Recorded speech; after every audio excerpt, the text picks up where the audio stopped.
The streets of Langley Heights, Virginia, were quiet that night. Just past midnight, a steady hum from overhead power lines buzzed above the empty sidewalks. Streetlights flickered, casting long shadows across rows of silent homes. A black Chevy Tahoe rolled slowly through the neighborhood, its tinted windows hiding the woman inside. Behind the wheel sat 34-year-old Maya Rourke, calm and focused. Her hands rested lightly on the steering wheel, her breathing steady. She glanced at her smartwatch. 12:07. It had been a long day, but she was finally nearing the end of something that had taken weeks of careful maneuvering. Maya wasn't here by accident. She never was. She reached a small intersection and eased to a full stop, letting her eyes scan every detail. A stop sign, slightly crooked, reflective edge worn down. She noted it, just as she'd been trained to. Maya was no ordinary woman driving home after a long night. She was on assignment, embedded, low profile, and dangerously capable. And tonight, she had everything she needed. She made her turn. Less than a minute later, flashing red and blue lights lit up her rearview mirror. The siren howled behind her, cutting through the silence like a blade. Most people would panic. Maya didn't blink. She'd faced more dangerous situations than a midnight traffic stop. Still, her mind sharpened.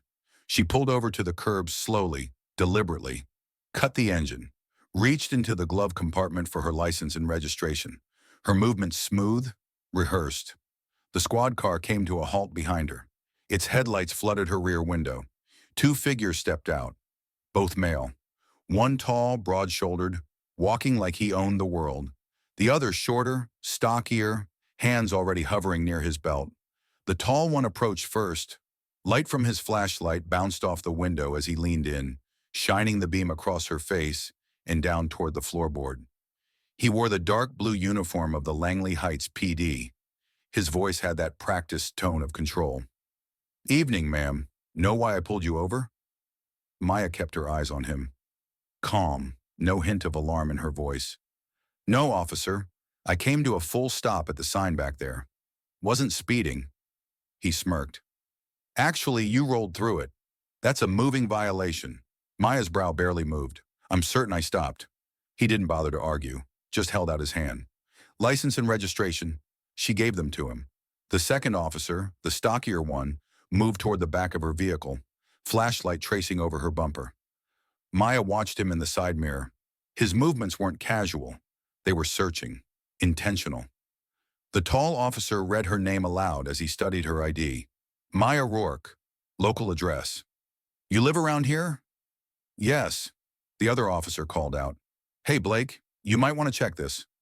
Blake, that was the tall one's name. He passed her ID back without comment and walked toward the rear. "Stay in the car." Maya watched them in the mirror. The two men stood at her trunk, whispering. The shorter one, name tag read, Officer Lynch, pointed at something inside. Blake nodded, then glanced back toward her window. She couldn't hear what they were saying, but she didn't need to. This wasn't random. Blake returned to the driver's side window. "Ma'am, step out of the vehicle." Maya tilted her head slightly. "Why?" "We have reason to believe you're in possession of controlled substances." Her expression didn't change. Inside, her brain raced. Controlled substances? That was nonsense. The trunk had been empty when she left the safe house an hour earlier. They were planting something. She opened the door and stepped out slowly. Hands relaxed at her sides. No sudden movements. The moment she cleared the door frame, Lynch popped the trunk. With a little too much enthusiasm, he gestured toward a small, nondescript pouch sitting right on the edge. "Well, look at that." Maya stared at the bag, unmarked, innocent looking. She didn't flinch. Blake stepped in beside her, arms crossed. "Anything you'd like to tell us?" She offered a small, humorless smile. "I'll save my comments for the appropriate venue." He chuckled like that was cute. "You're under arrest for possession with intent to distribute." Lynch moved in with the cuffs. "You're making a mistake." She said it quietly, voice low but firm. A different kind of warning, one that made Lynch hesitate just a fraction before snapping the cuffs closed. "Yeah, we'll see." Blake grabbed her arm and led her to the cruiser. "Let's see how calm you are in front of a judge." She didn't respond, just looked out the window as they drove off. She memorized every street corner they passed, every turn. The squad car rattled slightly as they hit a pothole. In the front, the radio crackled with idle dispatch chatter. A cat up a tree, a noise complaint. Nothing about her, no backup, no alert. Just another late-night caller in a town where they thought nobody would notice. Maya sat in the back seat, wrist cuffed behind her. But her mind was anything but restrained. The stop sign was real, sure, but crooked, hidden from the left side approach. Deliberately placed? Maybe, but it was what came after that mattered. That bag. She didn't carry drugs. She didn't traffic anything. But someone had made sure that pouch was in her trunk. That meant this wasn't two cops being overzealous. This was something else. Blake glanced up into the mirror, saw her watching him, smirked. "You're pretty calm for someone about to be booked." "Should I be scared?" He laughed once. "Lady, I've seen people put on an act before. Doesn't last past booking." She looked away. She knew his type. Men who thought they ran things, who thought no one could stop them, who mistook fear for power. That illusion wouldn't last. The station was old. Fluorescent lights buzzed. Tiles were cracked. Coffee-stained desks. Filing cabinets from the 90s. The front desk guy barely looked up as Blake swaggered in with Lynch in their big bust. Blake dropped the pouch onto the counter with a dramatic toss. "Found this in her trunk." Lynch chimed in, still grinning. "Looks like she's been running more than stop signs tonight." Maya stayed silent. Every detail around her was a breadcrumb. Camera above the hallway, monitor screen in the break room. Number of doors between the cells and the exit. The officer at the fingerprint station looked about 22. Maybe just out of the academy. Hesitated when she approached. His eyes met hers and something in his posture shifted. "Name?" "Maya Rourke." "Occupation?" She paused. "Consultant." True enough. Just not the kind he was picturing. Blake and Lynch laughed behind her, leaning on the wall. "Smart mouth, this one. We'll see how smart she feels after a night in a cage." The cell door clanged shut behind her. Concrete floor, metal bench. Thin mattress rolled in the corner. She sat down, straight back, eyes forward. No fear. Blake hovered for a minute longer. "You don't look like the type to get caught up in this?" Maya didn't answer. He stepped closer. "Don't worry, courts love a sob story. Maybe they'll go easy on you." She met his eyes. "Or maybe they'll see through yours." He stiffened, said nothing, walked away. She leaned back, exhaled slow. The pieces were in motion now. They thought she was alone. But Maya wasn't alone, and she wasn't just fighting for herself. Quick pause. If you're still watching, that means something's clicking. Hit like, drop your take below, or send this to someone who needs to hear it. The cell was cold. The kind of cold that settled in your bones, not just your skin. Maya sat on the narrow bench, her back straight, elbows resting lightly on her knees. She didn't pace, didn't fidget. Stillness was her armor. Outside the bars, the Langley Heights Police Department moved like clockwork. The graveyard shift sipped their bad coffee. Phones rang, keys jingled. It all played out like a normal night. But nothing about this night was normal. Blake and Lynch were in the break room. Their laughter echoed down the hall, a lazy, victorious sound. Maya heard them through the concrete, heard the mugs clink, heard Blake's voice bragging like he'd just hit the jackpot. "She thinks she's untouchable," Lynch said, snorting. Blake replied, "She's in the system now. No one's coming for her." He couldn't have been more wrong. Back in her cell, Maya looked up at the corner camera. An old model, wide angle, cheap wiring, budget surveillance. She studied its sweep, how long it lingered in each direction, where the blind spots were. It wasn't fear that kept her alert. It was timing. In the hem of her black utility jacket, confiscated but returned during booking, was a tiny, nearly invisible sensor, standard issue in her line of work. She shifted slightly, pressing her hand just over her side seam. No blinking light, no sound, just a single vibration against her ribs. Signal sent. It would take under a minute to reach the right people, but the response wouldn't be immediate. Her team knew better. The FBI wouldn't charge in on a hunch. They'd watch first, gather everything, let the cracks form from the inside. She just had to hold the line until then. Officer Keller sat at the front desk, early 20s, thin frame, still wore his uniform like it didn't quite fit yet. He kept glancing toward the monitors showing holding cell feeds. Maya's image flickered on screen, unmoving, unreadable. Something about her didn't sit right. Not in the usual way. Keller had processed dozens of arrests in the last few months. People cried, people raged, some begged, some screamed. But Maya, she just watched. Every motion precise, her voice clear, no panic. And then there was the bag. He'd seen where it had been placed, right in the middle of the trunk, almost too perfect, as if someone wanted it to be found. He hovered over his keyboard, hesitation in every tap. Everyone said, don't question procedure. Don't second-guess the veterans. But the doubt was starting to burn. Maya had planted it, softly like a seed. They're counting on people like you to look the other way. It echoed in his head. Down the hallway, Maya watched as his shadow moved back and forth in the hallway, his pacing giving him away. She didn't smile, but she recognized the signs. Cracks forming, doubt blooming. It wouldn't take much more. Lynch reappeared at her cell an hour later, holding a clipboard. Morning. Sunshine, he said, dripping sarcasm. Sleep okay? Or was the cot not fancy enough for you? Maya didn't respond. He hated that. You've got a bail hearing this afternoon, but don't get your hopes up. Judges here aren't too sympathetic toward drug traffickers. Good to know, she said flatly. Lynch frowned. That confidence. It was too consistent. Enjoy your breakfast, he muttered, walking off. He left behind a small tray. Cold eggs, white toast, a carton of juice. Maya didn't touch it. She closed her eyes. Not to sleep, just to slow her heart rate, to plan. She knew her absence wouldn't go unnoticed. The moment she triggered that device, her team was in motion. She imagined them now, boots hitting tile, IDs flashing. But not yet. Not until the trap was fully set. Every minute here was intel. Officer Blake was still in the break room, his third cup of coffee steaming in front of him. His smugness had deepened, fed by routine. Keller walked past the open door, his eyes flicking toward Blake before turning away fast. Kid's acting weird, Blake muttered. Lynch shrugged. Fresh out of the academy. Always jumpy. Blake narrowed his eyes. Well, let's just make sure he doesn't get too curious.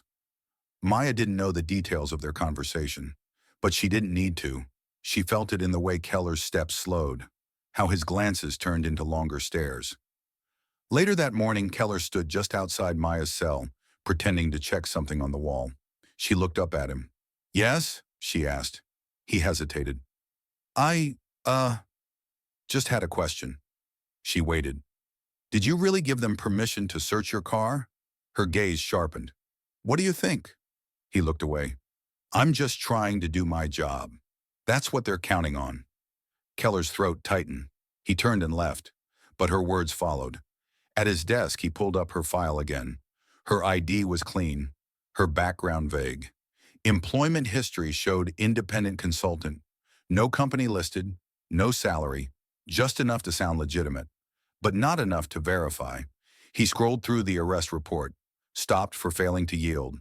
Nervous behavior, consent granted, drugs discovered, too clean, too neat. He glanced up. She was still sitting, same posture, same steady stare. His pulse quickened. He had to know. Keller waited until Blake and Lynch were out of sight, then slipped into the records archive room. Lights buzzed above rows of folders and computer stations. He typed quickly, searched arrest records tied to Blake and Lynch. There were patterns, dozens of cases. All started with traffic stops. Most escalated into drug charges. The suspects, mostly Black or Latino, most pled out. Many had no prior record. His stomach twisted. Back in her cell, Maya adjusted her wrist slightly. The cuffs from earlier had left a faint red mark. She didn't rub it. She wasn't here for sympathy. She watched as Keller passed again, slower now, his hands at his side, his jaw clenched. Officer Keller, she said. He stopped. What? You've seen something, haven't you? He didn't answer. You know something's wrong. "I can't," he whispered. "I can't go against them. I'm just a rookie." "You always have a choice." He stood there for another second, then walked away again. But this time he didn't walk far. He returned to his desk, pulled up the case files again, clicked through every false narrative he could find. Then he opened a new window, a secure email channel, FBI tip line. His fingers trembled, but he didn't stop. To whom it may concern, he attached the files, hit send, then sat back, exhaling like he'd been holding his breath for hours. In a black SUV 5 blocks away, the message pinged through. Inside, 3 agents in dark suits read the subject line: Langley Heights PD Systemic Abuse. The lead agent, Marissa Dalton, checked her watch, straightened her blazer. "Move quiet for now. We confirm first, then we act." At the station, Keller stared at his screen, trying to look busy, not give away the adrenaline rising in his chest. Blake passed behind him. "You good?" Keller nodded too fast. Blake squinted at him. "Keep it together, rookie." Keller nodded again, but his hands were shaking. Back in her cell, Maya could feel it. The ripple, the shift. It had started. A few more hours, just a few more, and everything would flip. Outside the Langley Heights Police Department, the morning sun burned low in the sky, casting sharp beams through smudged station windows. Inside, the buzz of printers, the low murmur of voices, the hum of fluorescent lights, it all made it feel like just another day. But Maya Rourke knew better. She sat still on the cell bench, her legs crossed at the ankles, back pressed against the wall. She hadn't moved much since the cuffs were removed. She didn't need to. Her message was out. Her team was watching. The operation was in motion. Now she just had to wait, not with impatience, with precision. The camera above the hallway door gave a soft mechanical whir. Maya followed its movement with her eyes, counting the beat. It turned to the left. 2 seconds. Back to center. 2 more. Then right. She'd timed it 3 times already. That model, outdated. At least 5 years past optimal spec. Grainy footage, wide blind spots. Not worth much in court. Perfect for her purposes. Officer Keller passed her cell again, slower than before. His gaze flicked toward her, then away, but he didn't speak. Something in his walk had changed. The hesitation was gone, replaced by tension. A storm was building behind his eyes. He'd sent the email. She could feel it in the air. In the break room, Blake leaned back in a chair, boots crossed on the table, newspaper in one hand, coffee in the other. "You see Keller this morning?" he asked, not looking up. Lynch shrugged. "Kid always looks like that. Probably had his first hangover." Blake chuckled but didn't smile. "Keep an eye on him. I don't like the way he's been acting." Lynch set down his cup. "You think he's onto something?" Blake didn't answer right away, just stared at the coffee swirling in his mug. "I think he's the kind that needs a leash." Back at the front desk, Keller's palms were slick. His fingers tapped lightly against the keyboard. Not typing, just moving. He glanced at the inbox he'd used to send the tip. No reply. But that was expected. They wouldn't acknowledge receipt. Still, he couldn't stop thinking about it. What if he was wrong? What if it came back on him? Or worse, what if he was right? And they didn't do anything. Across town, inside a bland office building with no name on the door, a black sedan rolled to a stop. 3 people exited. 2 men and a woman dressed in muted suits. Not flashy, not sloppy, just forgettable. The lead agent, Marissa Dalton, was in her early 40s, composed and unreadable. She stepped into the operations room without a word, walked straight to the central terminal, and gestured to the technician on shift. "Signal origin." Langley Heights PD, tracked from inside the building. Email sent through a secure backdoor channel, includes attachments, arrest records, booking files, personnel history on officers Blake Murphy and Greg Lynch. She nodded once. "Pull the station feed, holding cells, main desk, interrogation rooms, screens lit up in front of them." Maya appeared first, still seated, still calm. Dalton studied her. "Give me full biometric data on the detainee." The technician worked quickly. "Confirmed match." Subject is Maya Rourke, embedded field operative. Active clearance. Mission classified. Last known operation flagged under Operation Marlin. Dalton's expression didn't change. Get me everything on Murphy and Lynch, then scrub the footage. Any signs of planted evidence? Already found a match. Surveillance footage from last night shows Officer Lynch placing a pouch in the trunk before the search. Timestamps a minute off their report. Dalton's voice sharpened. Send it to Quantico and begin pulling data from the last 30 cases they filed. The other agents leaned in, eyes locked on the feeds. They had enough for a quiet takedown. But Maya's signal wasn't just about getting out.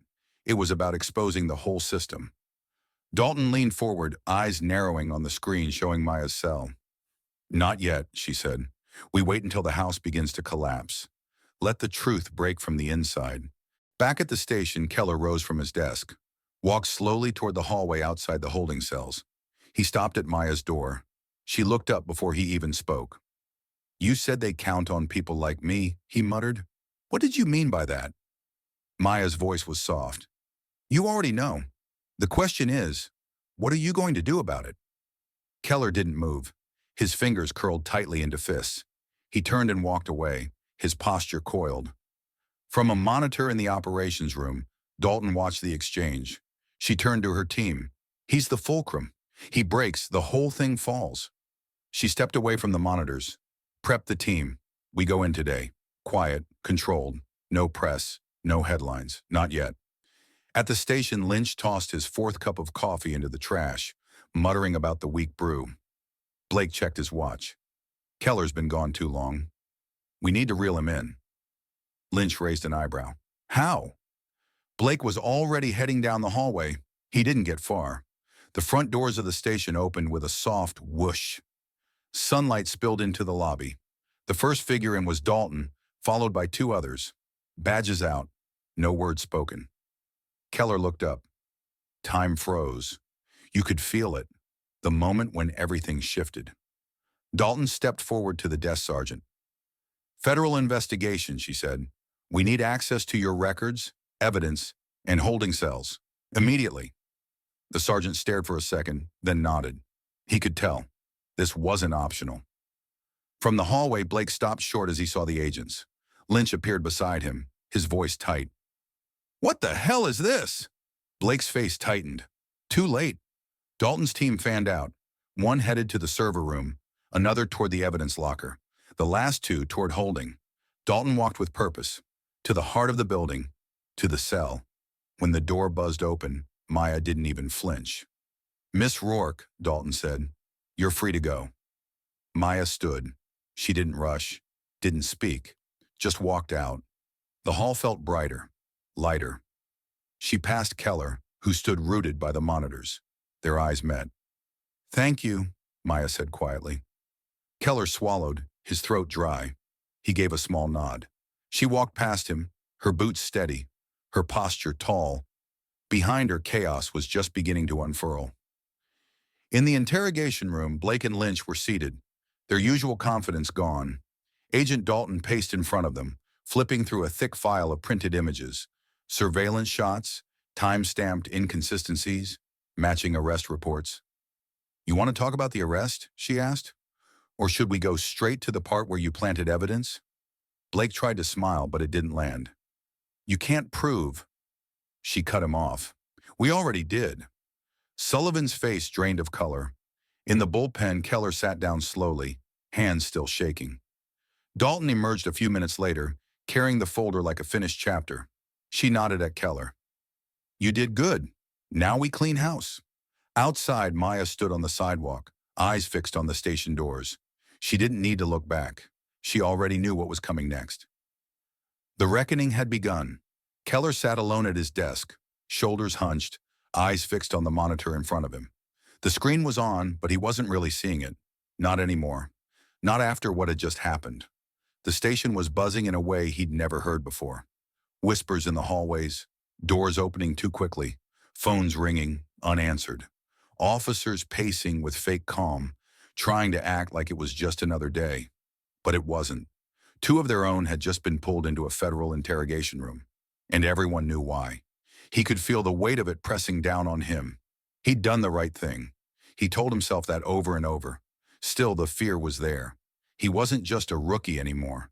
Now he was the guy who turned on his fellow officers, the one who broke the code. And yet somewhere underneath that fear was relief. Across the bullpen, Agent Dalton spoke with the desk sergeant, her voice low but firm. Her team moved like they'd done this 100 times. Because they had. They didn't raise their voices, didn't flash guns, just walked in and took control, like the truth had finally stepped into the building. Keller's inbox pinged. He looked down. The email was short. "Thank you for your submission. We're acting on the evidence. More updates to come." No signature, no agency logo, just confirmation. His pulse spiked. Across the station, Maya Rourke had already disappeared, released without charges. No fanfare, no press. It was cleaner that way. Her name wouldn't show up in the headlines, but her impact would. In the back office, Dalton's tech team dug deeper into the station database. Case records, booking reports, logged evidence. The more they pulled, the more it all looked the same. Dozens of near-identical arrests, stops that turned into searches, searches that led to conveniently placed evidence. Most of the defendants pled guilty. Few had legal support. Most had been people of color, and nearly all had crossed paths with officers Blake Murphy or Greg Lynch. Dalton stood at the center of it all, arms folded, eyes locked on the scrolling reports. "This isn't sloppy work," she said.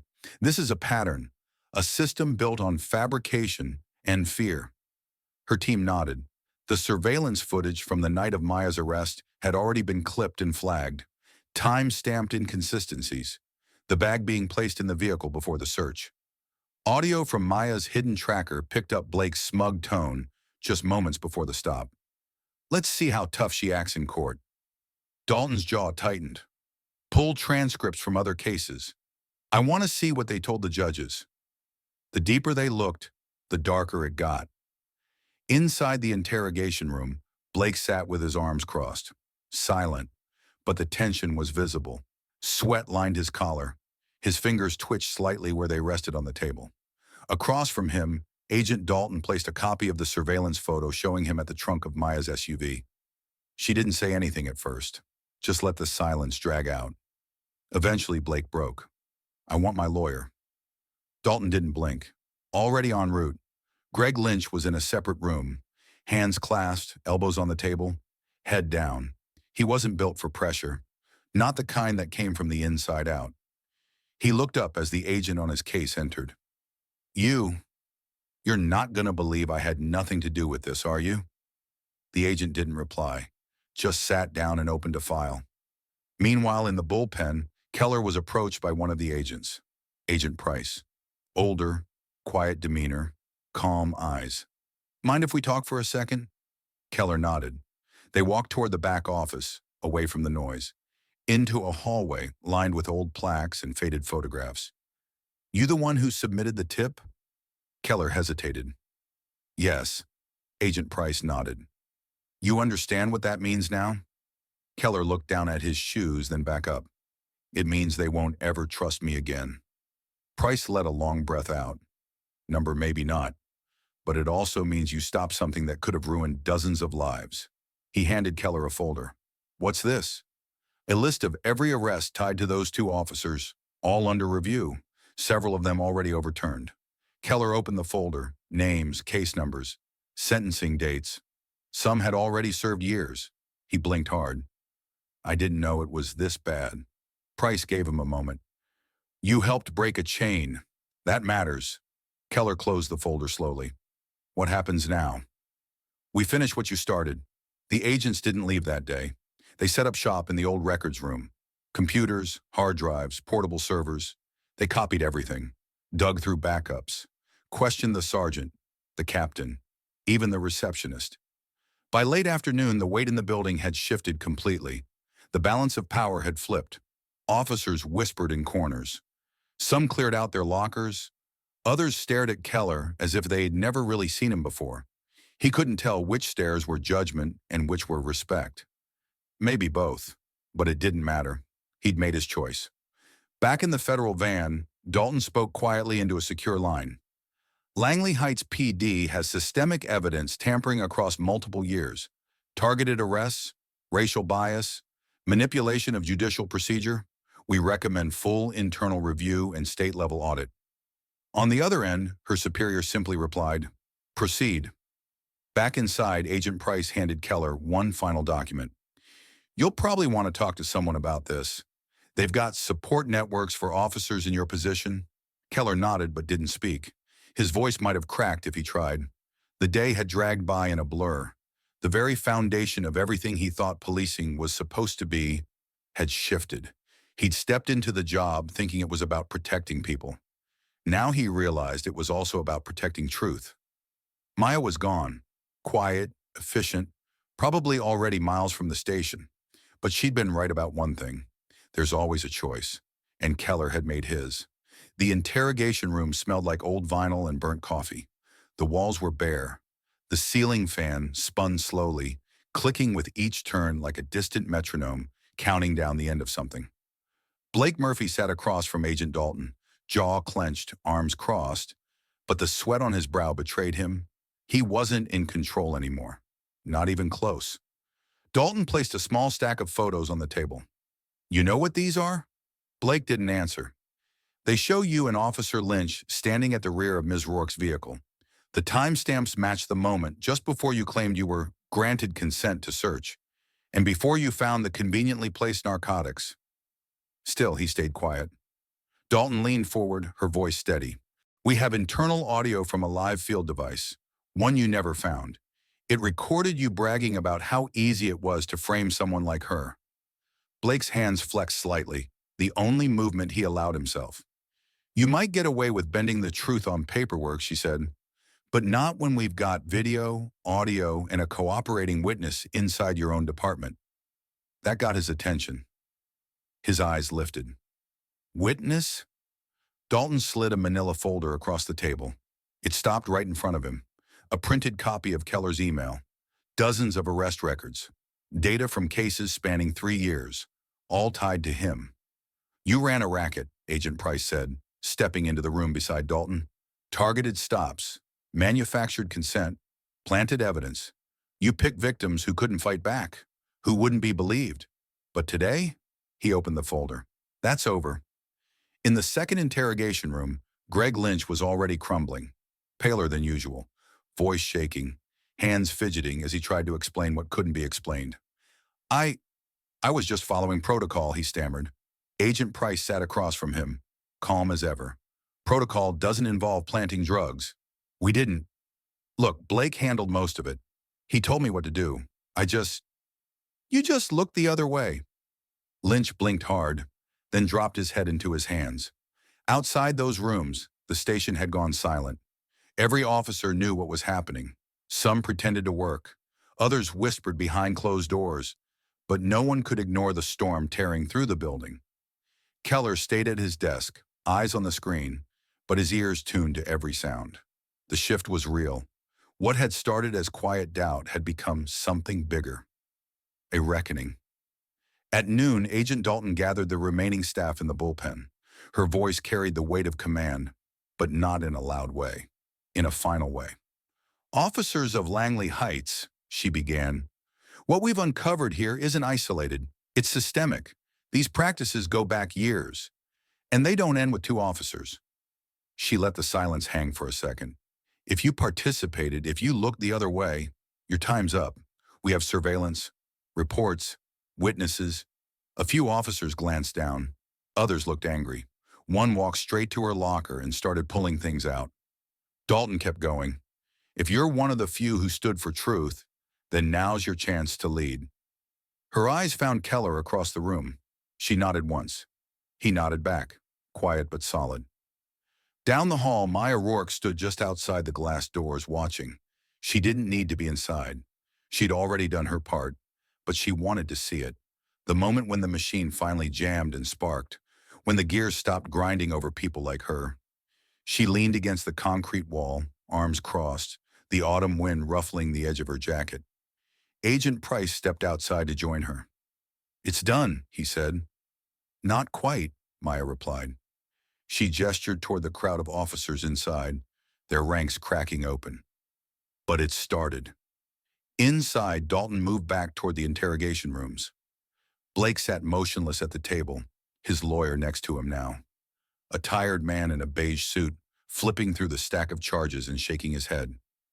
"We'll fight this," Blake muttered. Dalton turned back to him. "You'll lose." There was no smugness in her voice. No need. The evidence was the gavel.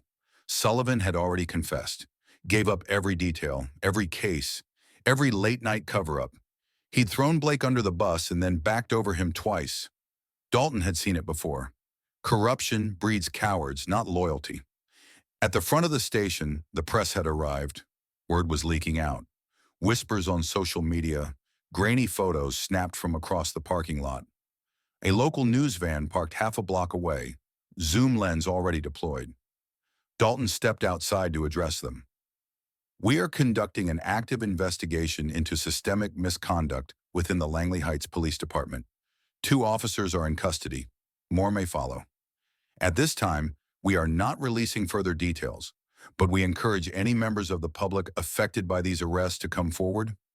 Reporters shouted questions. She ignored them. This wasn't a circus, it was a cleanup. Inside, the ripple continued. Officers cleared their desks. Locker doors slammed. The station felt like a living thing exhaling after years of holding its breath. Keller stood by the break room doorway, watching it all. He spotted Lynch being led past him in cuffs, his face blank. Then Blake, eyes burning with silent rage, jaw clenched so tight it might snap. Their power was gone, their protection stripped away. And in that moment, Keller understood the cost of truth and why it mattered. He walked toward Dalton as she returned inside. "Agent?" She turned. "What happens now?" She paused, then handed him a single sheet of paper. It had a list of names. "These are people your report helped exonerate. Some served time. Some still are. We're opening new hearings on everyone." Keller scanned the list. So many names. "I thought this was just about her." Dalton's voice softened. It never was. Across town, Maya sat at a small outdoor cafe. No disguise, just peace. Her coffee was warm. The morning sun had broken through the clouds. Agent Price sat across from her, tapping his spoon against a ceramic cup. "You didn't have to stay and watch it unfold," he said. Maya gave a slight smirk. "And miss the ending?" He smiled faintly. "You always had a flair for closure." She looked out at the quiet street. A kid rode by on a bike. Leaves skittered across the sidewalk. Langley Heights felt different now. Lighter. Less poisoned. It wouldn't last forever. Corruption never sleeps for long. But for today, the scales had tipped. She took another sip of her coffee. "So, what's next?" Price raised an eyebrow. "Another name. Another town. Another lie to tear down." Maya nodded. She didn't need time to think. "I'm ready." It didn't take long. By the time the sun began to dip behind the hills outside Langley Heights, the story had already spread across the country. Headlines lit up phones, feeds, and televisions. "Feds raid, Virginia police station, systemic corruption exposed in shocking investigation officers, accused of targeting minorities with fabricated charges." Footage of Blake Murphy and Greg Lynch being let out of the station in handcuffs ran on a loop. They didn't shout, didn't resist. They looked smaller somehow, shrunken by the weight of exposure. Their faces had once been the embodiment of power in this town. Now, they were just mugshots. Inside the station, the fallout hit like a thunderclap. Captain Saunders resigned by noon the next day. The city council called an emergency session. An internal affairs team arrived within 48 hours. And before the week was out, nearly a third of the department had either stepped down or been placed on administrative leave. The building felt hollow. Desks sat empty. Lockers were cleaned out. Laughter was rare, and Officer James Keller stood in the middle of it. Some officers avoided him completely, eyes down, shoulders turned. Others offered nods, quiet ones, the kind that said thank you, without actually saying it. He didn't expect a hero's welcome, but he didn't expect the silence to feel this loud. He found himself working longer shifts, volunteering for the worst details. Anything to stay busy. to avoid the weight pressing in from all sides. He'd broken the code, and even though he knew he was right, knew people were safer because of it, it didn't make the air any lighter. One afternoon, he opened his locker to find a folded note wedged inside. "You did the right thing. I'm still here because of you." There was no name, no handwriting he could identify, just 5 words that hit harder than anything he'd read in weeks. Across town, Maya Rourke slipped back into normalcy, or what passed for it. Her apartment was clean, sparse, no pictures on the walls, no clutter on the counters. She preferred it that way. Quiet made things easier to walk away from. Her phone buzzed. Agent Price. "You seeing this?" She didn't have to ask what this meant. She was already watching a news anchor read from a teleprompter. A wave of overturned convictions. "The Justice Department is now reviewing every case involving Officers Murphy and Lynch, including several tied to questionable traffic stops with no body cam footage and incomplete paperwork." The numbers were staggering. Dozens of cases already tossed. Others reopened. Prosecutors scrambling. Defense attorneys lining up to file motions. What started in one department had triggered a larger audit across the county. It was working. That rare thing. Accountability. And it hadn't come from some outside whistleblower. It had come from inside. From someone like Keller. Green, idealistic, but unshakable when it mattered. Maya turned off the television. In a quiet diner on the edge of town, she waited in a booth by the window. Across from her sat Keller, hands wrapped around a mug of black coffee, his posture somewhere between grateful and exhausted. "I wasn't sure you'd come," he admitted. "You earned the conversation," she said. He nodded. "I don't know if I did enough." "You did more than most," Maya replied. "But the department's still broken." "It is. And people like them.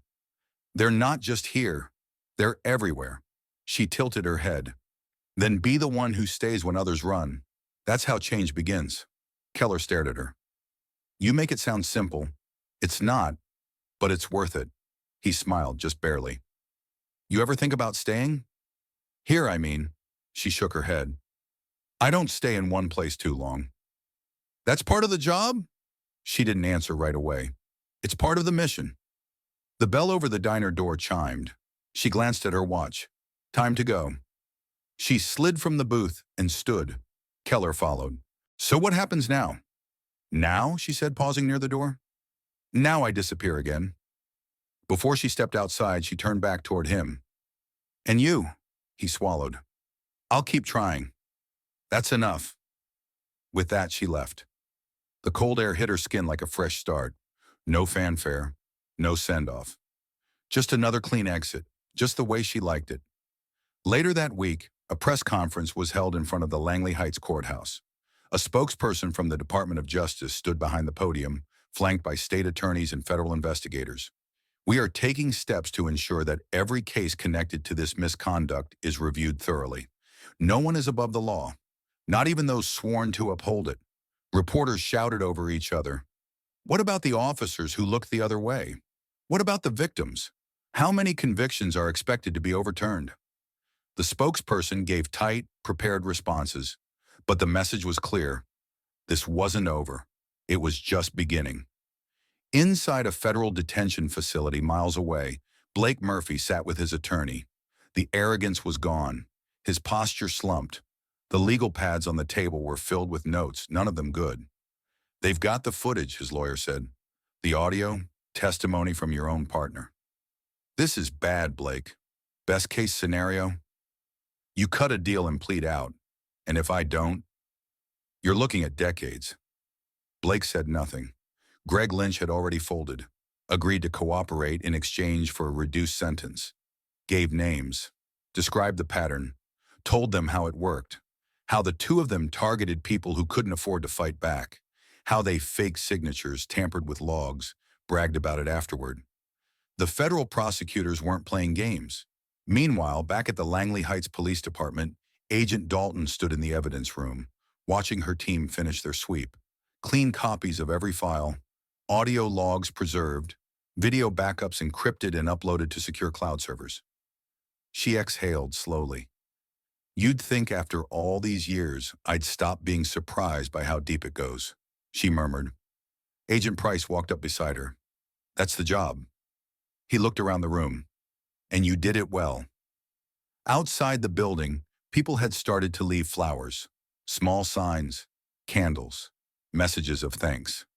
Not for the department, but for the victims, for the people who'd been trampled under the weight of silence. Inside, Keller leaned back in his chair, staring at the ceiling tiles. He didn't feel like a hero, but he didn't feel like a rookie anymore either.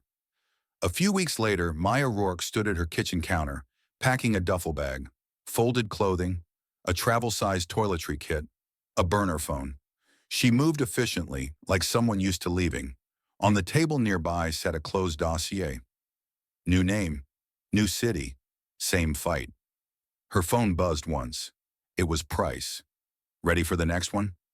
Maya zipped up the bag, slung it over her shoulder. Always. She stepped outside into the early evening air. Cool, crisp, quiet. The kind of quiet that comes after something has been torn down, and just before something else begins. 3 months later, Langley Heights looked different. The downtown banners still fluttered in the wind. The same holiday lights blinked above Main Street, and the same rusty swings creaked in the park. But underneath all of that, the city had changed. The courthouse no longer felt like a fortress protecting the few. People walked in now, families, community leaders, even former defendants, with their heads held high. Something had shifted. It wasn't perfect, but it was real. Inside the federal courthouse, Greg Lynch stood in front of a judge, wearing an orange jumpsuit that didn't quite fit his slouch frame. His hands were cuffed. His voice trembled as he read his statement. I participated in unlawful arrests. I falsified reports. I planted evidence. I did it because I was told it was the way things worked, that it was normal. He glanced toward the back of the room. But I know now that doesn't excuse what I did. I was wrong. And people paid the price for my cowardice. The judge nodded solemnly.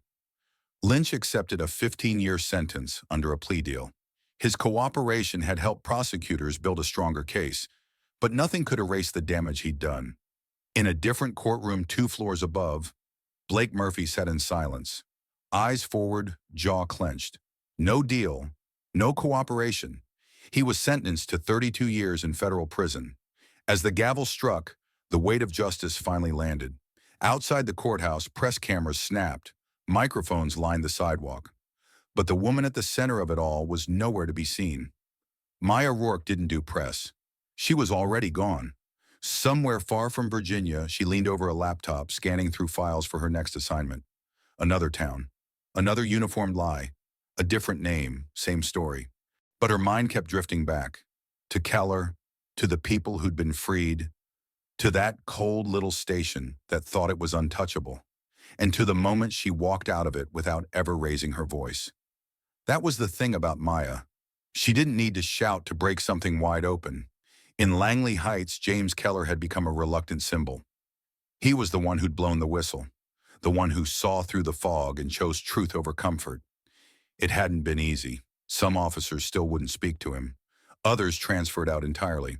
But over time, the silence gave way to something else. New recruits started arriving.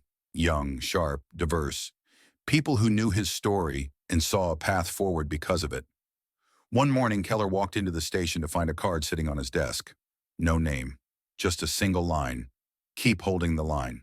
We see you. He kept it in his locker, right next to his badge. By spring, Langley Heights PD had a new chief, a woman named Marla Nunez, former FBI Internal Affairs.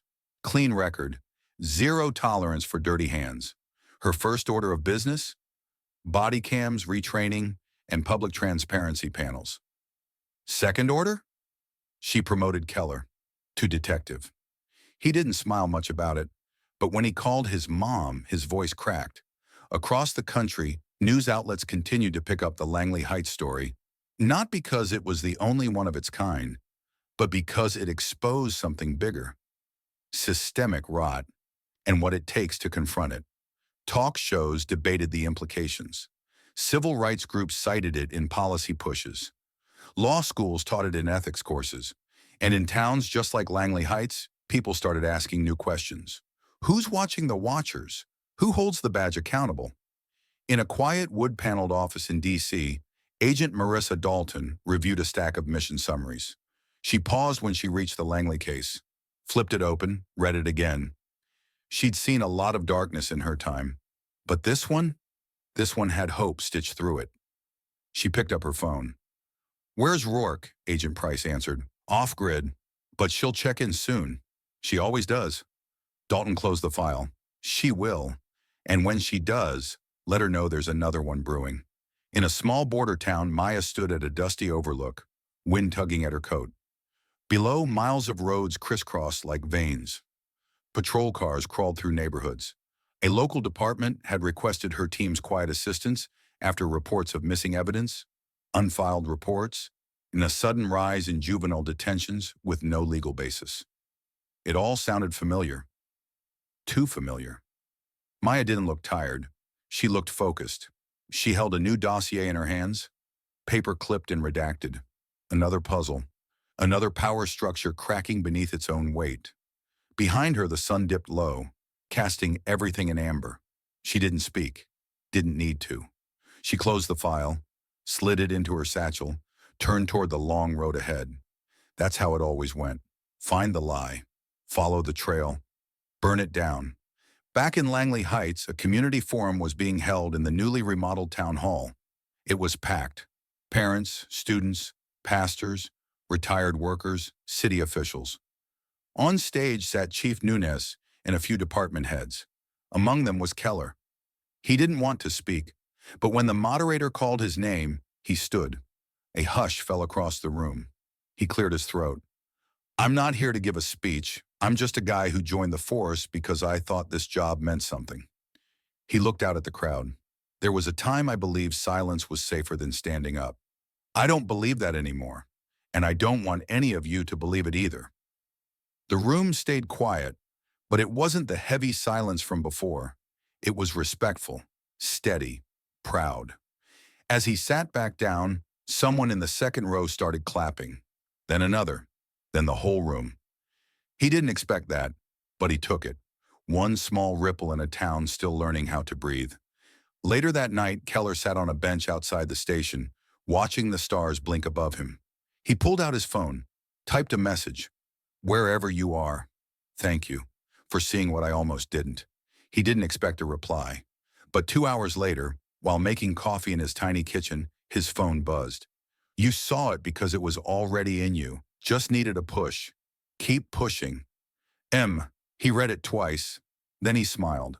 Not a big smile, but a real one.